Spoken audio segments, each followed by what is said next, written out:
we are drowning, and so the business of poverty in Haiti has become a business of business.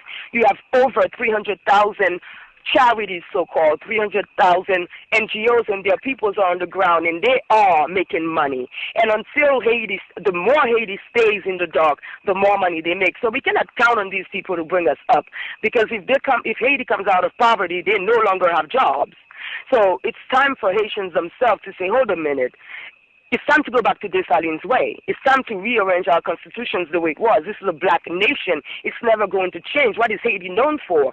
Now the image of Haiti around the world, every time you read an article from the popular media, they reiterate the message over and over and over and over. Haiti is the poorest country. I don't watch TV, so I was at a person's house this weekend. I saw BET, and in came Wyclef Jean, and he has a commercial, and the commercial says, Haiti is the poorest country in the hemisphere. Let's change that.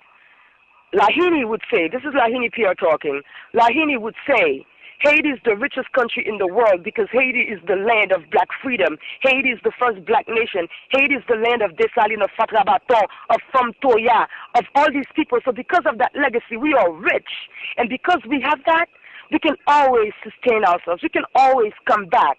But it's been to come that for the past 65 years, we've been thinking in our mind that we cannot do it. I'm reading an interview from the director of United Nations, of USAID, and the woman says, well, it's very hard work. It's very hard work. And I walk in the streets of Haiti, I see people with piqua and pelle, and they're picking rubbles that should be being picked up by big machines, and you have people with piqua and pelle. That is just for show. That is not really doing the work. They just want to make you think the work is being done. Because if they really wanted to do the work, the money would have been used to really bring in the machinery and bring the rubble out. So they're making you think this is a very hard thing. And until we can think for ourselves, we say, hold a minute, it's not so hard. If we work together, we can make this happen. If we all go back to the times when we learned civic and moral, we can all put one hand to another, and then it can happen.